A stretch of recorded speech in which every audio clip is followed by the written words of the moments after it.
Let's just start this meeting by closing our eyes and going inside for 15 minutes in the silence.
Good morning, Jack. Good morning.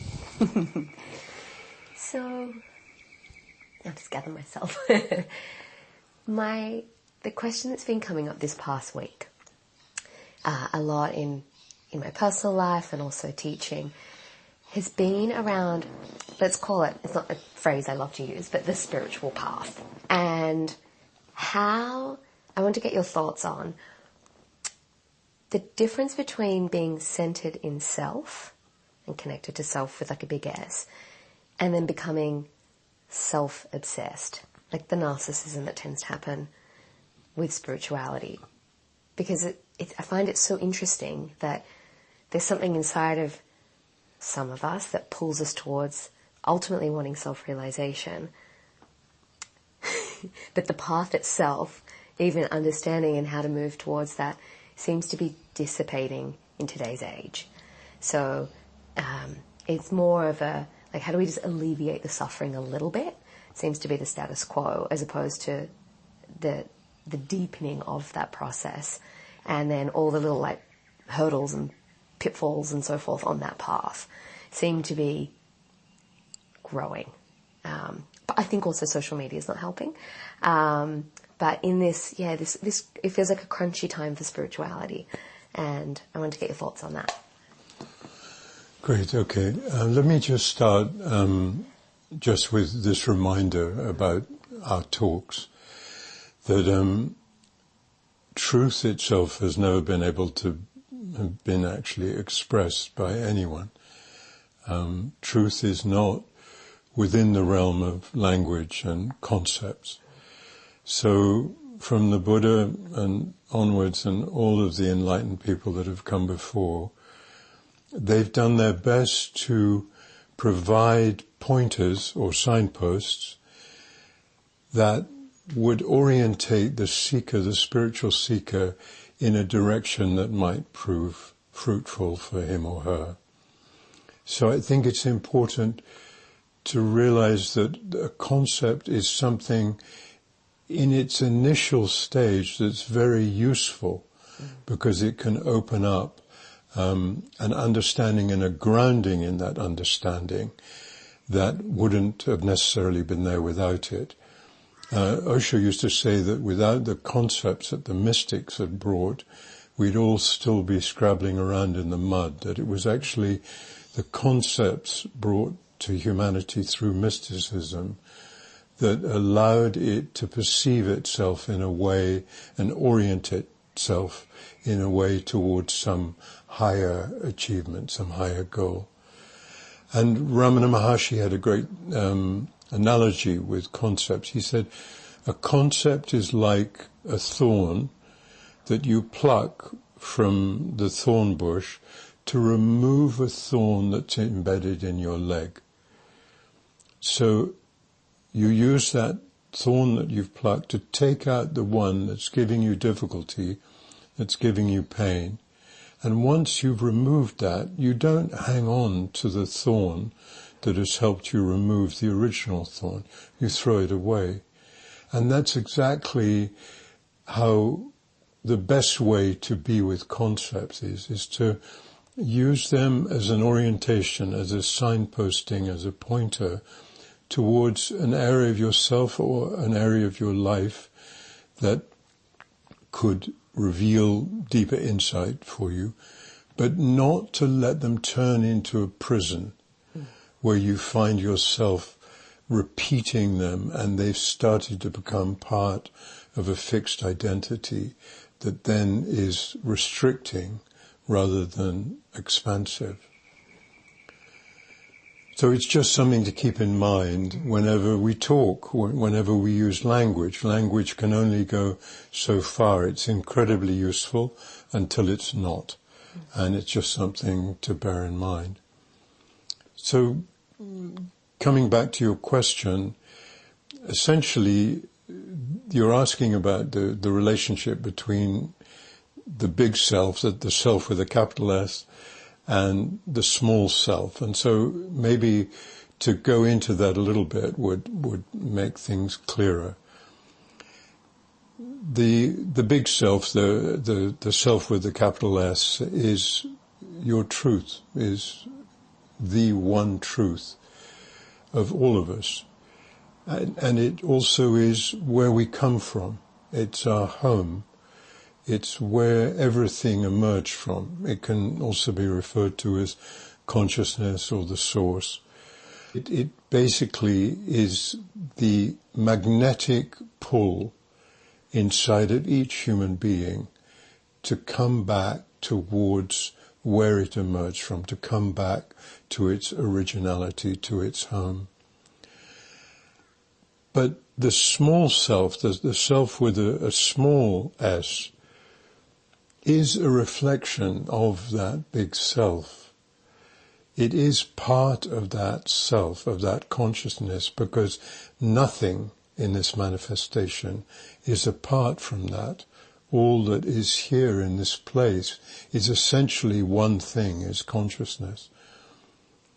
So it's not that the small self is against the original self, but what takes place in the manifestation and in the process of an identity that's formed in each of us as we grow from a baby into adulthood is a misorientation of the energy from that original self that is animating the small self.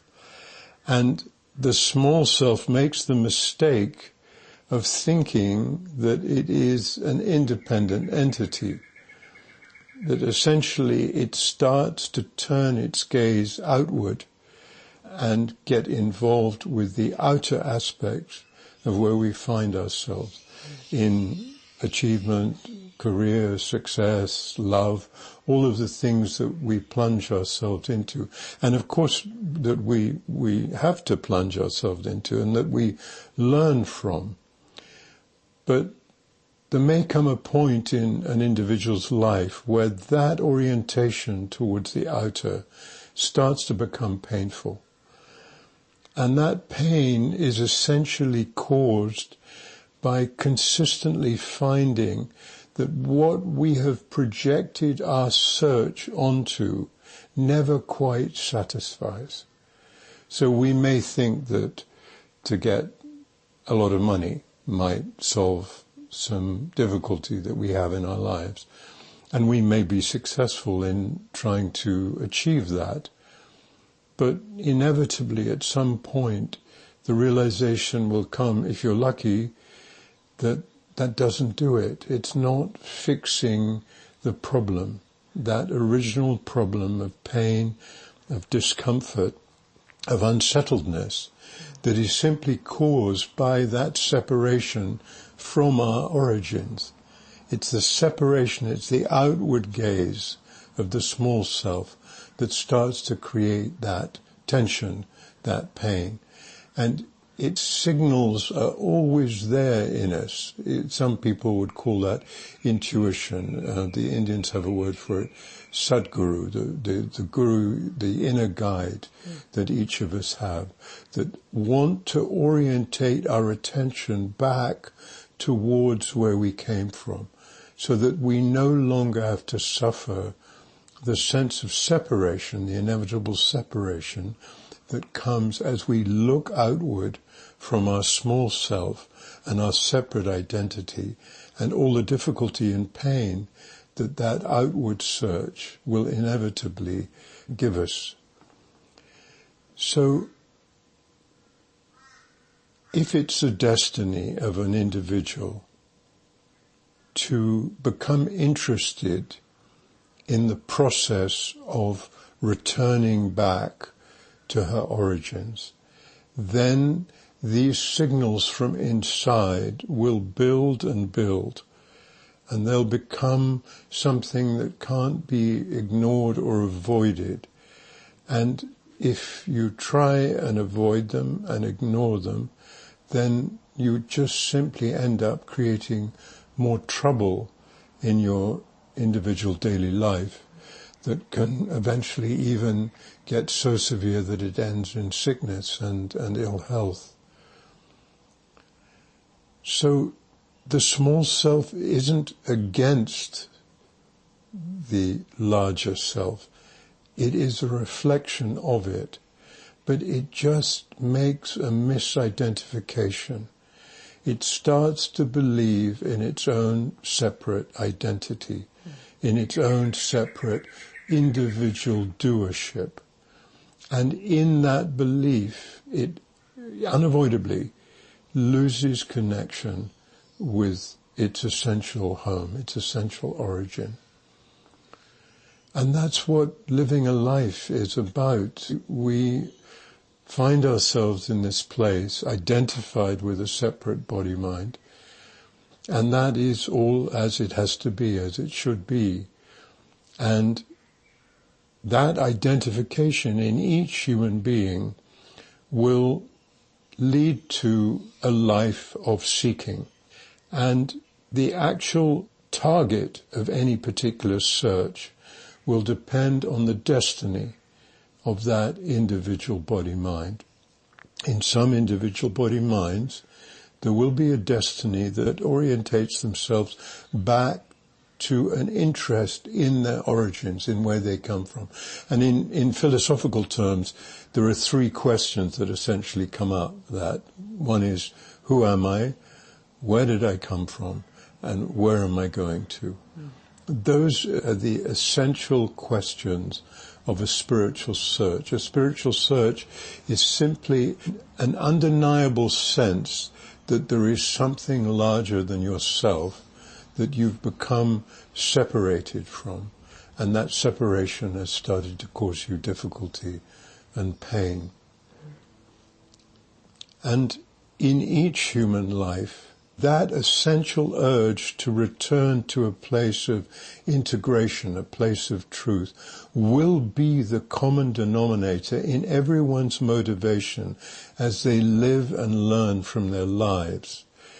But the target, the focus of that seeking needs to go through a period of refinement in many cases before it is able to see that actually what it's always been looking for is something beyond the projections around success, around money, around sexual conquest, around love, around all those individual projections. It's in some people's destiny that they will see what is the essential motivator behind that.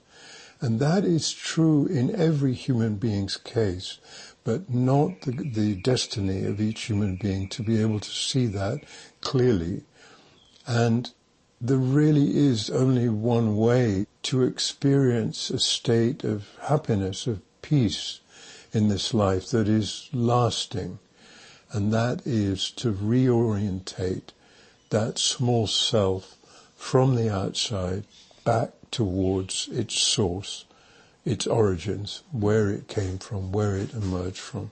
It is only in that journey that any fulfillment, settledness, satisfaction, happiness can ever be a stable and fully expressed and enjoyed state of being in any individual's life.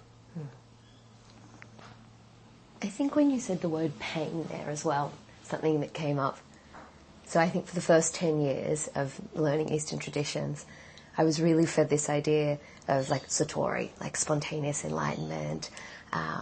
It's spoken a lot about in the Vedas, and that, once enlightenment hits, that's it. Like it's game over. It comes in, and then that individual small self is obliterated. And it's only been through us sitting and talking about that more. Was it Ramesh Balsekar that described it? Was he the one that came up with the term the understanding? Yeah.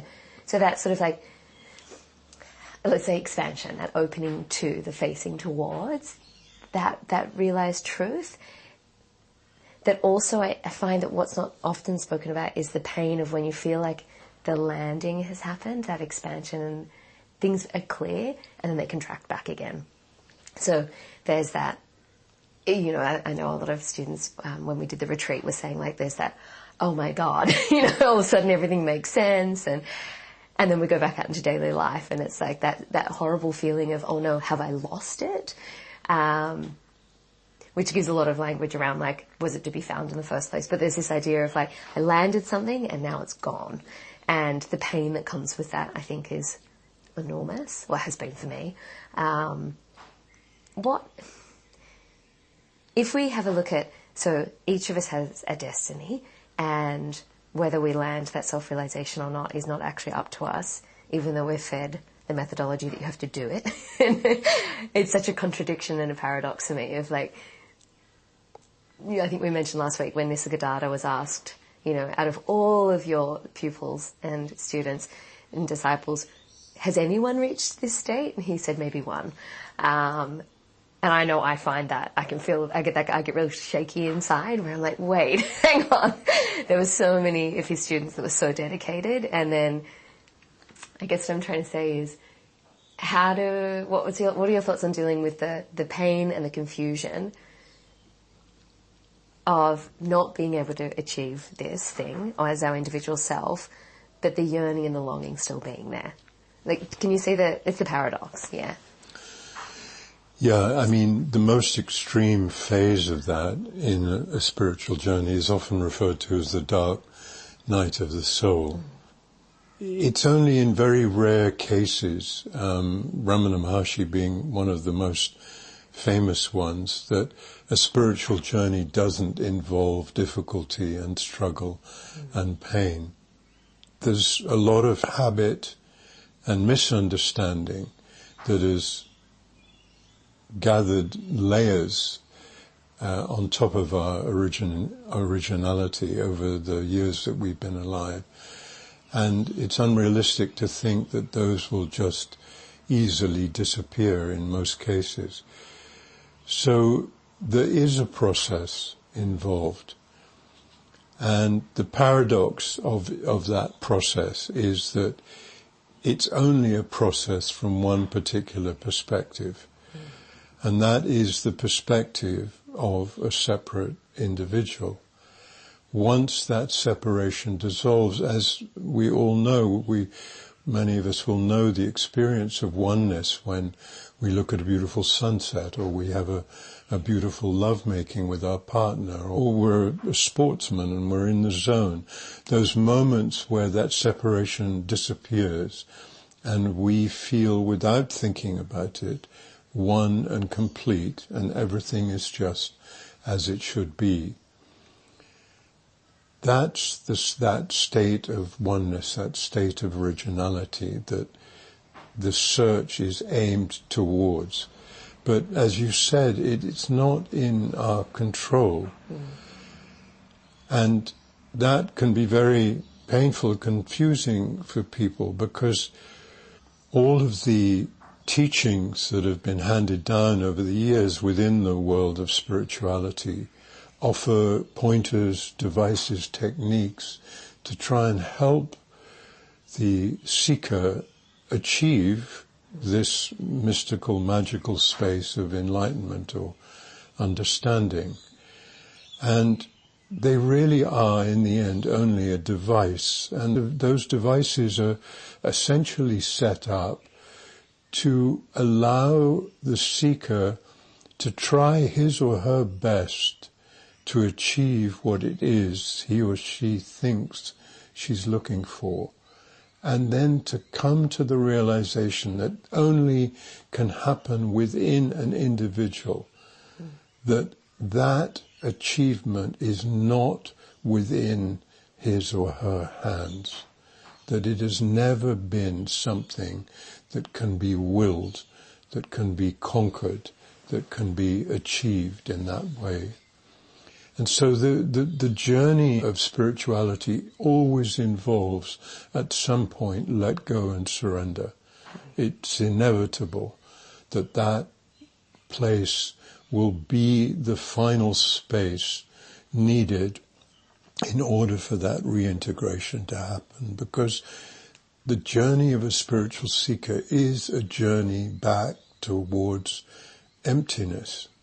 It's a journey of letting go of the ideas and beliefs that have clung to us over the years of our life, that sustain this separation that is the cause of all pain.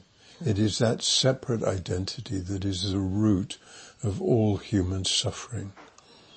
And it's a very sticky area, and it takes time on the clock and effort and attention and awareness and purpose for an individual to have a chance to arrive there.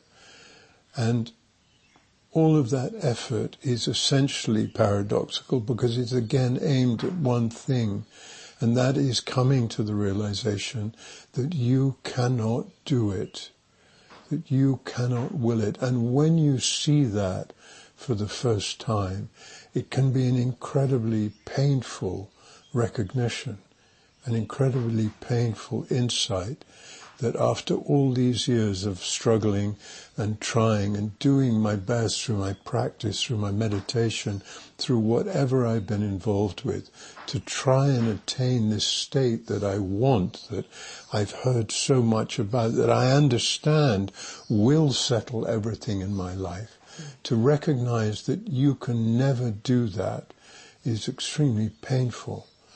But it's only in that moment of the letting go of the separate identity, the letting go of willed struggle, that is created a space of disappearance, of emptiness, into which something then can flow. And it's not in anyone's hands. It's never been in anyone's hands. Buddha, the famous story of Buddha's enlightenment, it was only when he gave up all his austerities, all his practices, and sat down under that famous Bodhi tree that actually the final understanding landed in him. And so on the way there are going to be glimpses, there are going to be satoris, there are going to be moments where it's all clear, where you can see, yes, this is it. And there will be a process again where those moments aren't the final state. They haven't quite fully landed in the individual concerned. And the most easy way to approach that painful experience is as quickly as you can to understand that it is another lesson in you not being able to control this seeking that you're on. The seeking is happening through your individual body-mind. It is not you doing it. It has never been you doing it. And so when a satori comes, when a deep insight comes, enjoy it. Let it be a confirmation for you that you're on the right track. And if it goes, it'll hurt, you'll miss it, but let it go as much as you can. Just let that go. It will always remain in you on a cellular level. It was there before the satori, in you on the cellular level, and the satori was simply a reflection of that original state. But if it hasn't completely landed, don't try and recreate it.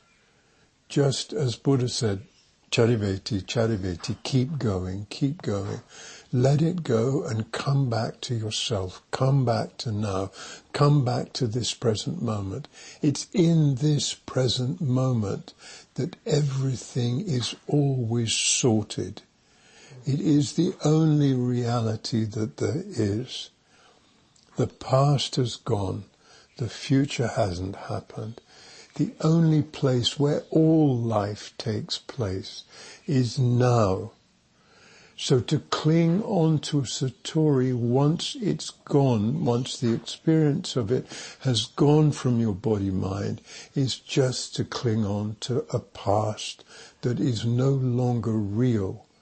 And what you're doing by that is giving what is real, the present energy, life energy you have, through a memory to something that is no longer present and real. And it's a misdirection. It's a waste of your time, of your attention, of your energy. So there will be many highs and lows on a spiritual journey. It's just how it is. It's its beauty. It's how the grinding stone of seeking works.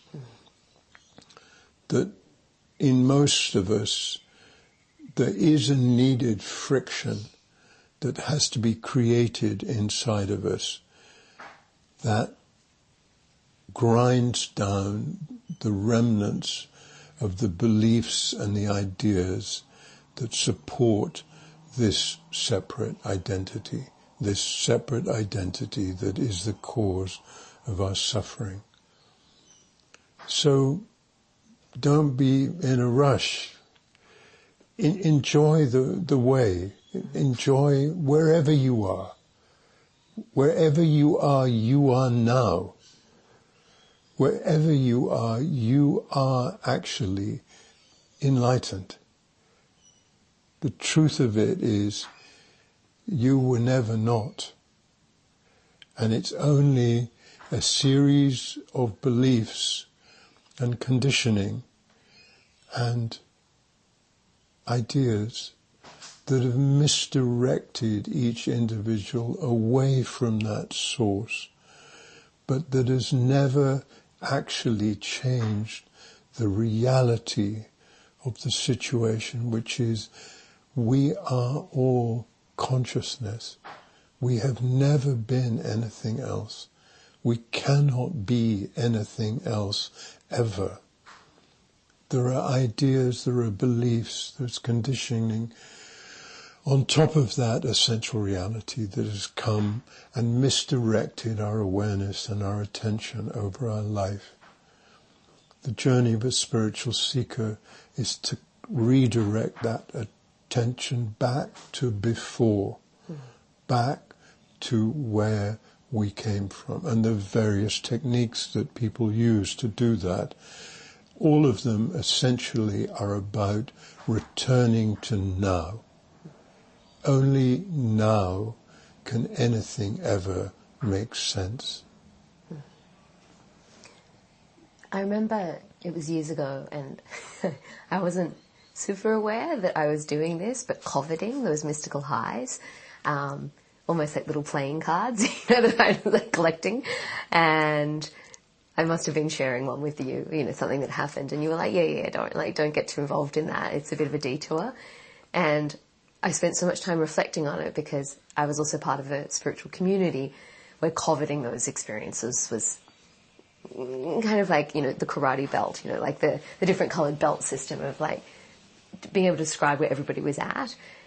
And it took me a long while to realize the futility of that and how much of a sideways off-ramp that was. So what are our ego structures doing in that we can have these expansive experiences and then it feels like there's like a stacks on of the mind and the ego to analyze, to try to understand, to take us back, to try to recreate. And whether that's in a meditation experience or, plant medicine experience like everyone seems to be doing these days or just a daily experience. Why is our ego saying, like, focus on the big stuff and it's missing all the little soft subtleties? What are your thoughts on that? Basically, the separate identity, the idea of a separate identity, which is called the ego, is, as I said, a misdirection, a misdirection of an original energy. And originally it was stimulated and helped into its birth by our parents or by our very early caretakers. And their motivation was perfectly normal, that they looked at this vulnerable 2-year-old child and wanted to make sure that he or she had the best possible chance of managing its journey out into the manifestation as it grew older. So an ego is necessary to interface with our fellow human beings and the manifestation. But what isn't necessary about the ego is the added idea of personal doership.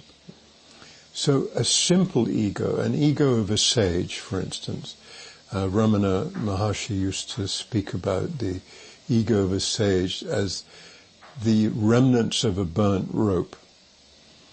That basically you can still, if you've seen a rope that's been burnt in a fire, you can still see the shape of it. But if you touch it, there's nothing there. There isn't any substance to it. So it is simply in a simple ego identification becomes simply a functional tool that every individual human being will need. When someone said to Buddha, Buddha, he would turn around and look and answer the question that was coming at him. So there is, I think it's important and useful to make the distinction. It's not that when you become enlightened or when you get the understanding that you suddenly become this kind of completely empty vessel. It's not like that. What you do, what happens in that happening, is that the idea of personal doership is destroyed.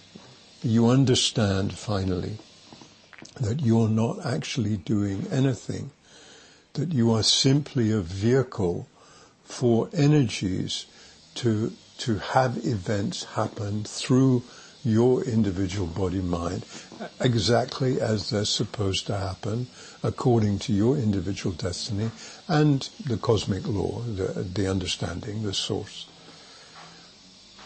So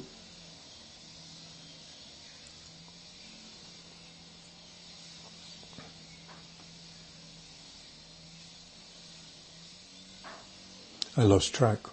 That's okay. Can I lean in with another? Yeah. One of the girls that came and did the workshop, we were speaking recently, and she said this idea, she's like, I've always thought that you needed to destroy the ego, destroy the thinking mind, like decimate it or tame it or break it, or, this whole idea of like the monkey mind and so forth. And she was just saying the simplification of, I'll just deal with the next right action. So she walked away from the talk thinking, yeah. And that lasted days of just like, oh yeah, I'll just deal with the next right action. Each time I find myself ruminating or projecting into the future, next right action. And she was describing this like overwhelming sense. As she was describing it, I was like, oh, I know, it's so familiar to me, of this concept, this fear of like the whole thing will fall apart if I'm not individually taking charge. It's like just dealing with the next right action, the next right action. There's this, or for me, nauseating, overwhelming sense of, but how will anything get done? And, we'll just float around. And I was convinced that like all passion, creativity, like a lust for life would just disappear off the face of the earth, and it would just become sort of like a beige, mute, individual. In our ego structures, it's something that I hear a lot as well. There's this, the seeking and then the fear about what might be found, in the decimation of these ideas, or the landing of something else that feels stronger. I guess why do we all get so hooked on that? Like it feels like a very primal fear when you realize there's that landing of like, oh, hang on, I'm not really in charge, and if I just do the next thing, the next right action, life will take care of itself. Then comes a fear of, is this true? Like, how do I test that this is actually true? Do you know that experience that I'm talking about? Yeah. Can you talk more about that? Because I find it super helpful. Yeah, I mean the fear is so natural because of years of conditioning, and we've been taught for years that unless we do everything we can to achieve our goals, then everything will fall apart. There will be a failure, and nothing will happen. And it can be a delicate transition to really understand that isn't the case, that isn't the truth. And it's something that I often suggest people experiment gently within themselves. So as far as it's actually what you're quoting is something from this woman writer called Susan Siegel, where she was asked how she lives her life, and she says, I simply do the next most obvious thing to do. And in experimenting with that, so that you don't create any unnecessary difficulty for yourself, as you get used to that truth actually being the case through your own experience, as you move towards that, then take small bites. Start playing with situations in your life where you try something different, where you allow yourself to be in the present. And instead of maybe taking the normal way you take as you go to work, you go a different way. You start to play with apparent choice in your life. You start to loosen the grip around it and to see what actually happens. And the more you do that, the more trust will build up. Because if you really look at it, I think the saddest, most painful thing about this idea of personal doership is it traps us in repeating our lives endlessly. Because when we make a plan, we can only make a plan based on past experience. And we make that plan, we take that plan because a particular past experience offered us the most pleasure and the least pain. But in facing life with a plan based on our past, inevitably what we do is simply set in motion the inevitability of repetition. Once we start to loosen the reins around this idea of personal doership, then there's a possibility of mystery returning to our actual lived daily lives. And it's the return, the delight of the return of that mystery that works in a virtuous circle with the trust as it builds up, as you realize, as you play with apparent choice in your daily life and see that your world doesn't collapse when you choose to do something different than you would normally do, then a virtuous circle is created with that trust building and building upon itself and allowing you then to open yourself more and more to the unknown, to return to that space that you can remember that you had, and you will certainly have witnessed if you have children, of what you experienced as a child. That ability to be present here now and to respond spontaneously and effortlessly to the information in front of you as it lands in front of you. Now, plane tickets have to be booked.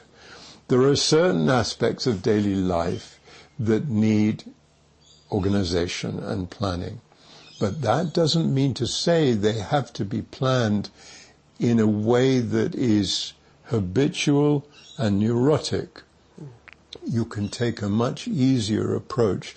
And I would always recommend that it's worth spending a little bit more money, if you can, and leave a little bit more time before that booking is made, closer to when you're actually going to depart, to allow existence the best opportunity to bring any last-minute news that it has for your benefit, that actually brings an easier solution, even sometimes a cheaper solution, to whatever plan it is that needs to be organized. So it's not that life doesn't need some sort of planning, but it is absolutely unnecessary to live in such a restricted and constricted way that all of our life is completely planned out. And why do we do it? Because we're afraid that if we don't, everything will fall apart. Well, the only way you can disprove that, if it's your destiny and if you have an interest in it, is by experimentation. By seeing, there was a wonderful sign in my last teacher's room. It was a sign, a wooden sign in a forest, a single vertical pole, and then two wooden pointed pieces going in one direction and the other. And in the middle of the direction that pointed right and the direction that pointed left was simply written, "This way." And that's a perfect way to approach life. Leave everything as long as you can, just to see what extra information may come your way in you leaving the space for it to arrive. And I can guarantee that if you play with that, if you start to pull those opportunities of space and mystery back into your life, you will be amazed how much things are taken care of without the need of your energy. And what happens then is you free up an enormous amount of energy that before was directed at all of this organization, unnecessary organization around your daily life. That energy becomes freed up and is available for you again, for your life. And if you're a spiritual seeker, it's available for your awareness, for your presence. It frees you from the past and the future and brings you again back to now. And that in itself will start to reveal health and well-being and happiness and peace and settledness that will be well worth your time in the experimentation. So it's natural that the ego feels threatened by you asking it to slowly and gently let go of its control. And you don't want to do that in a stupid way, in a way that's threatened, in a way that breaks your trust, in a way that simply allows the ego to go, you see, you didn't listen to me and look what happened. You made a mess, just like you always do when you don't listen to me. So you don't want to exacerbate, to make worse this control that this separate identity has over the living of your life. So start gently, start playfully, start doing it in a way that isn't critical, but that you can start to notice the benefits of allowing more experimentation, more presence, more awareness, because that's all experimentation is. As opposed to following a track you set yourself many, many years ago and just going down that same groove, you're opening up the brain. Literally, you're opening up your neural pathways to make new connections inside yourself so that you can find different ways of doing things. And that will release energy and aliveness and health into your body-mind. So it's natural the ego will resist. Treat it with delicacy, but firmness. Let yourself experiment and prove to yourself that this will actually bring back into your life things, that feelings, experiences that you are missing, that you want more of, and see what happens. Can we layer in there as well the role of personality? Because I long held this idea that if the understanding took place that the person's personality would just be gone because that was part of their ego structures. And I think that as well, if you've got by nature, I have a very neurotic personality by nature, but if your personality is quite strong in certain areas, this idea that of surrender can feel really destabilizing. And I know, I guess it all comes down to who's running the show, if I'm as an individual. But it feels as well, some individual personalities feel really weighted into that, and others are just by nature a little bit more surrendered and willing to go with the flow, whereas other personalities aren't. And I was surprised when you said, no, your personality, it doesn't go anywhere, but it's a deeper understanding of the mechanics of that personality. Yeah, I think it's good to remember the origin of the word personality. It comes from persona, which is, I think, Greek, and it means mask. So basically, a personality is what we have learned to put between us and other people. It's been how we've learned to most easily deal with the other, with the world. That is something that does go with the understanding. That aspect of it, that outgoing aspect of it, that need to pretend, that need to hide, will disappear when the understanding happens. But there are essential characteristics of a human body-mind. They come from genetics. They also come from conditioning. And conditioning in and of itself isn't something that is wrong or bad. Everyone has conditioning. Everyone is brought up in a certain way, in a certain culture, in a certain land, in a certain nation. That's an inevitable, natural part of every human being's life. And the individuality, the quirkiness, the natural details of difference in each of us will remain. And so just because you get enlightened doesn't necessarily mean that you won't go through some extra attention to when you have to catch a plane, for instance. That it may be simply part of this mechanism that you're no longer have any interest in changing anymore. One of the greatest reliefs is you understand that you are as you are. You don't need any longer to fix anything. You couldn't fix it in the first place. It wasn't in your control. You've understood that. And so what happens is this vehicle of yours, the body-mind organism, simply becomes a channel for energy to flow through and be expressed in the way that it's designed. And part of its design comes from its genetics and its conditioning. And those parts will stay there. The story I always tell is the imagined story of Buddha and how this, I think this story reveals what I'm trying to say.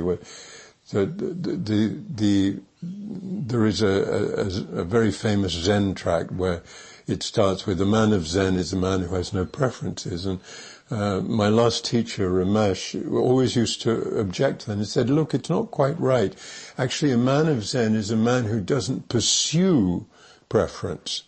And he gave this example, imagined example of Buddha's cook coming into him before lunch and asking Buddha, "What would you like for lunch?" And Buddha goes, "Yellow dal." And the cook goes, "Okay," and goes back to the kitchen cupboard and looks around and realizes that there's actually none left and he only has black dal. And so he goes back to Buddha rather sheepishly and says, "I'm sorry, Buddha, but there's no yellow dal left. There's only black dal." And Buddha says, "Fine." And so that is an example of what happens to preference. Preference was still there in Buddha because of his upbringing, maybe because his mother used to make wonderful yellow dal. There was something within the body-mind that still wanted yellow dal. But when circumstances dictated that that was possible, there was no resistance. There was no pursuit of trying to make an outcome happen. Whatever outcome naturally occurred was accepted, and life went on from there. So it's an example of someone living with no resistance to whatever is. And that also includes no resistance to whatever resistance may come up inside of a body-mind that says no. For instance, a Buddha might be walking along a road and suddenly sees a woman being attacked.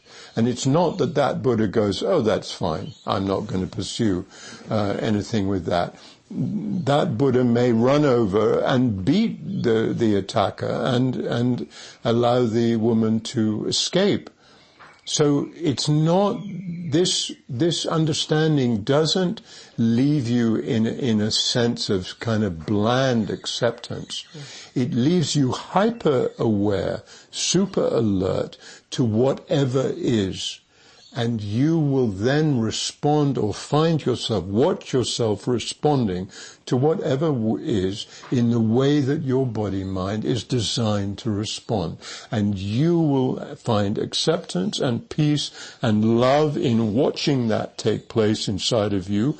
And more importantly, you will be able to accept and understand and allow that same process to take place in the other, whoever is there inside of you. Another wonderful story of Buddha, one of his travels, he went to some village and he was giving talks and had upset one man.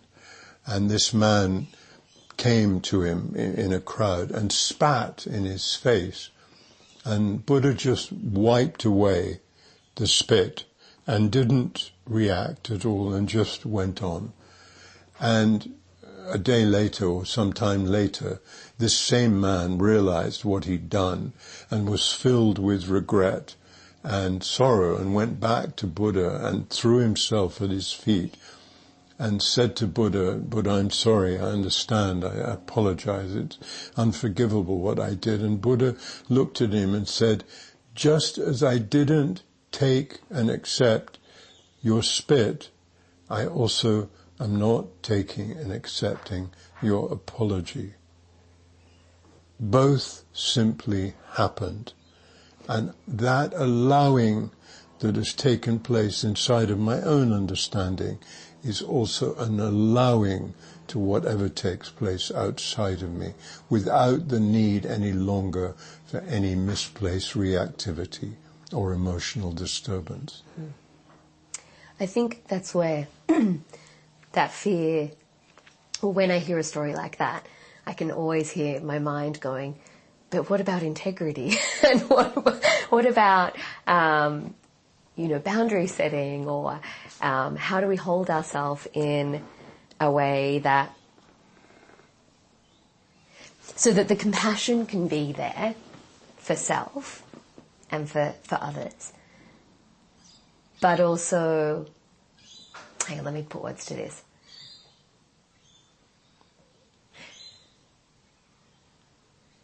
Okay, I think what I found is, with not riling against my personality or trying to shift or change all those aspects of myself based on an idea of how I should be, more zen, more calm,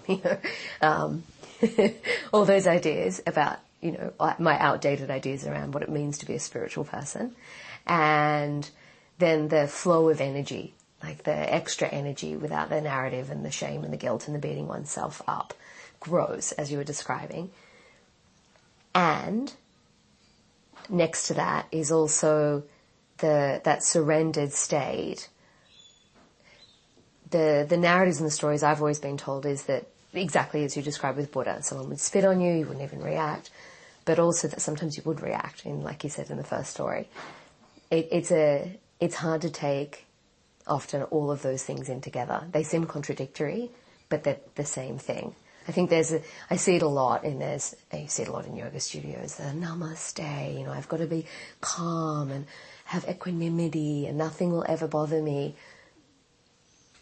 The adoption of that idea, I feel, misses the mark in regards to that spontaneity and what we may or may not do.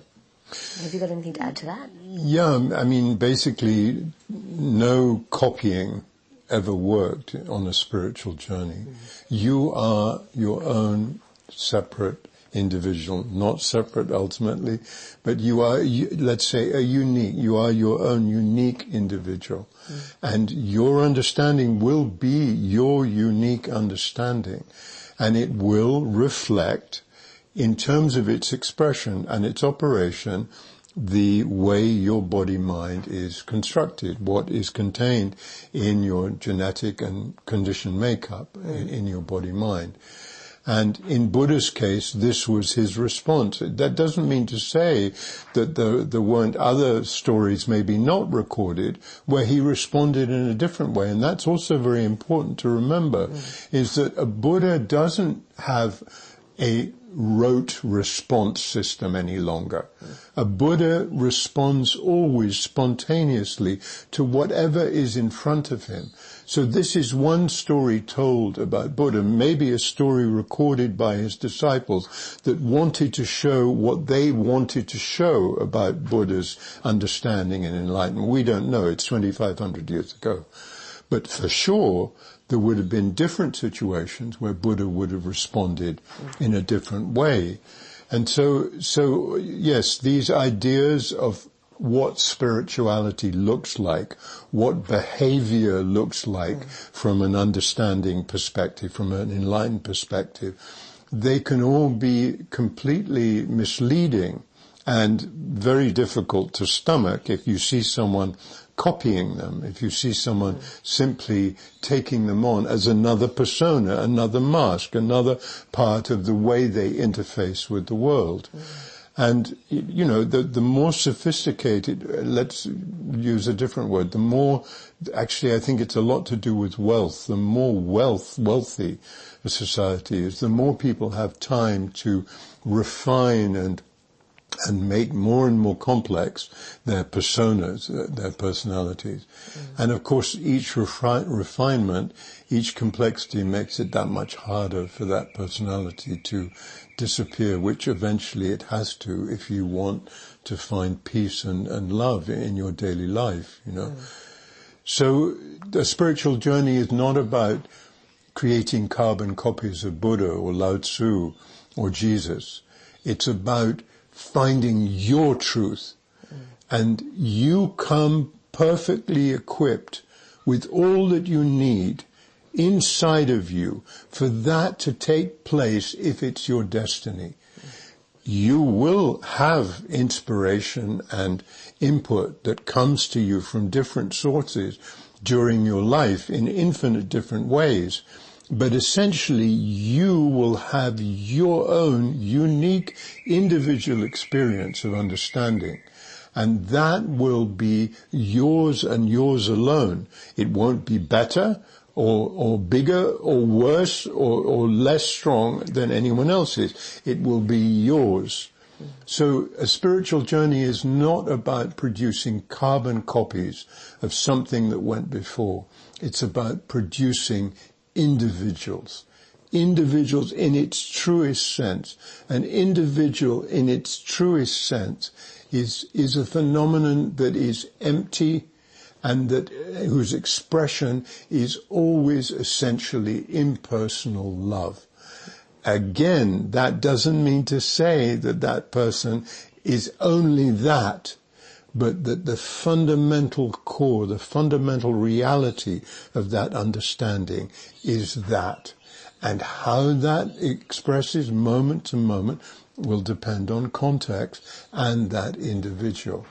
So it's good to take as much as you can from other people who've walked this path that you're interested in before you or currently, but never forget that you will have your own understanding, and there'll come a point in your journey where outside influence, outside input will slowly become less and less needed for you. You'll start to, as it were, throw away the walking sticks that you've gathered, that have helped you, that have been very useful on your path. You'll start to discard them and start to walk straighter and taller and more independently as you come closer and closer to what it is you've aimed yourself towards. And it was always at that point when that uniqueness of a spiritual journey comes into sight, into taste for the first time, that Buddha's reported to have said, "If you see me on the path, kill me." because at that point you are on your own, and it's only you who can complete your journey in the way you have to complete that journey, or in the way, more accurately put, that journey has to complete itself.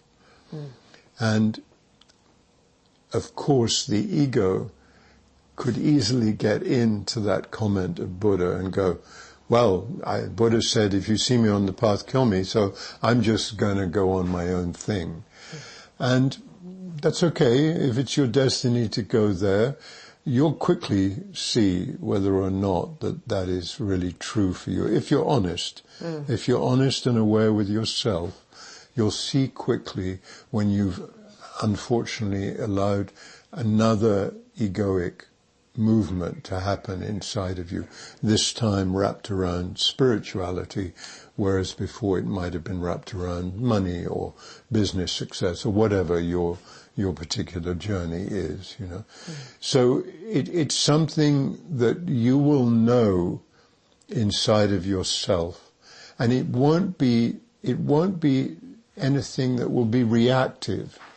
You will just have a sense that you're no longer so drawn to listening to outside input. It may occasionally come in. You may still get inspiration or enjoyment from picking up a book by Lao Tzu or whoever and delving into his particular vision. But the closer you get to the flowering of your own path, the more you'll get a sense of that not really being needed anymore. And that won't be an egoic thing. In fact, it'll be something that'll be much more a feeling of emptying, of becoming simpler, of becoming more grounded in yourself, of becoming more self-contained, more your own unique individual being. Beautiful. Thank you. Great. Well, that was lovely, Jack. And I just want to say at the end, what I would hope from our talks, for you, for me, and for anyone who happens to listen to them, is that they offer a space of remembering. So much of a spiritual journey involves a remembering, a return, a going back to something that was before, the place where we came from. So I hope that maybe these conversations can provide a weekly input into a person's daily life that allows them around about 90 minutes of 30 minutes of silence and 15 at the beginning, 15 at the end, and then whatever we speak about, allows them to come back to that place inside themselves that they care about, that they're focused on, that they care about more actually than anything else, and that these talks, these conversations will support and inspire and give a structure, a weekly place, space to be able to come and meet that in yourself. May I layer in one little thing? I think that one of the great things I was taught was that to recognize is just to recognize. So when you recognize or glean a truth, that it's already within you, and it's just it's a reflection back of that which you already know. And I think that for anyone listening to the talk as well, just to sit in that like happy little soft landing place of if it fits and there's a truth in there, to give it time and space to permeate, like to percolate without rushing over it. And that's from my personal experience, which is like, great, done, nailed, next one. And that softness and the revisiting of those concepts loosely to help them land gently, I think is also really important. Yeah, not letting the mind get too engaged. They're big ideas, and the mind can get overly engaged in trying to break them down or rebel against them, or, Great. So let's just sit for our final 15 minutes together in silence.